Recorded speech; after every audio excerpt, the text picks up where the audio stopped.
সোনালীর প্রথম ভালোবাসা ছিল বিজয়।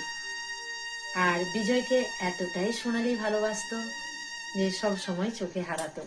আর বিজয়ও সোনালীকে ভীষণভাবে ভালোবাসতো। আর এই ভালোবাসার মধ্যে ছিল রাগ, অভিমান, ঝগড়া। এভাবে চলতে চলতে তাদের 2.5 বছর কেটে যায়। 2.5 বছর কাটার পর তাদের আবারও ঝগড়া হলো। এই ঝগড়া কিন্তু আর মেটাবার নয়, তবু তারা মিটিয়ে নেওয়ার চেষ্টা করলো।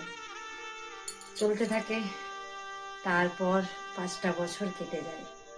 5 বছর কাটানোর পর আবার তাদের এমন একটা রাগ, অভিমান, ঝগড়া হলো যে এই ঝগড়া আর কিন্তু মিটল না। এভাবে তাদের দূরত্ব বেড়ে যায়।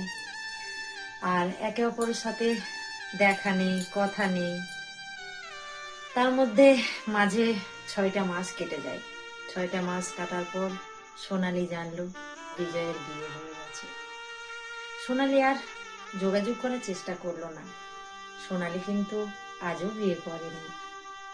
আর বিজয় বিয়ে করে ফেলল। বিয়ে করার পর বিজয়ের সংসার বেশ ভালোই চলছিল। 1টা বছর কেটে যায়। বিজয়ের একটা পুত্র সন্তান আছে। আর সোনালী কিন্তু তখনও বিয়ে করেনি। ওর বাড়ি থেকে চাপ দিতে থাকে। সোনালী বলল, আমি এই মুহূর্তে বিয়ে করতে পারবো না। কিন্তু বিজয় তার সংসার নিয়ে বেশ ভালোই কাটছিল। একদিন সে ফেসবুকে দেখলো বিজয় বাচ্চাটাকে নিয়ে ভীষণ কান্নাকাটি করছে। সোনালী সেটা দেখে বিজয়কে ফোন করলো। বিজয়কে ফোন করে তখন বিজয় সবটাই সোনালীকে জানালো যে তার স্ত্রী আর এই পৃথিবীতে নেই। মাত্র 1 বছরের শিশু সন্তান রেখে তার স্ত্রী এই দুনিয়া ছেড়ে চলে গেছে। তখন সোনালী খুব কষ্ট পেয়েছিল। বিজয়কে শান্ত হওয়ার কথা বলল, একটু বোঝালো, কিন্তু বেশি কথা সেদিন বলল না। কারণ সেই দিনটা ছিল বিজয়ের খুব দুঃখের দিন। সোনালী নিজের থেকেই ফোন করেছিল। এভাবে চলতে থাকে। তারপর 1টা মাস কেটে যায়। 1টা মাস কাটানোর পর সোনালী আবার বিজয়কে ফোন করলো। বিজয় সোনালীর সাথে কথা বলে। কথা বলতে বলতে তার সবকিছুই জানাই সোনালীকে। সোনালী কিন্তু তখনও বিয়ে করেনি। তারপর বিজয় জিজ্ঞেস করলো, সোনালী তুমি বিয়ে করোনি কেন? বলল, আমি এখনো অবধি আমার বিজয়কেই ভালোবাসি। আমি তাই অন্য কাউকে বিয়ে করতে পারবো না। বিজয় তখন বলল, তুমি আমায় এত ভালোবাসতে যে তুমি আমার জন্য আজও বিয়ে করোনি? সোনালী বলল, না বিজয়, আমি তোমায় ভালোবাসতাম, তোমার মনকে ভালোবাসতাম। বিজয় তখন বলল, তুমি এবার বিয়ে করে নাও।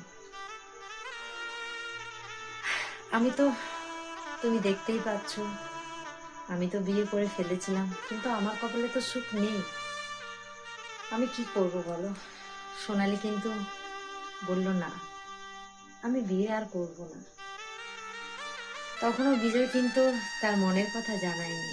এভাবে তাদের কথা হতে থাকে প্রতিটা দিন। কথা হতে হতে বিজয়ের সন্তানের বয়স যখন 1.5 বছর, তখন আবার সোনালীকে বলল, যদি না কিছু মনে করো, তোমায় একটা কথা বলতে পারি? তুমি আমার সেই ফুটফুটে 1.5 বছরের সন্তানের মা হতে পারবে? সোনালী তখন বলল, আমি এই কথাটার অপেক্ষায় ছিলাম। কেন হতে পারবো না? ওই দুধের শিশুটার অপরাধ কি?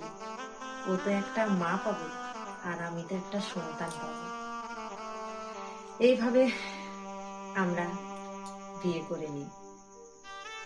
বিয়ে করার পর আমার মা বাবা আমাকে মেনে নিল না, কোনো মতেই মানতে পারল না। আর আজও অব্দি কিন্তু আমার বাবা মা মানেনি।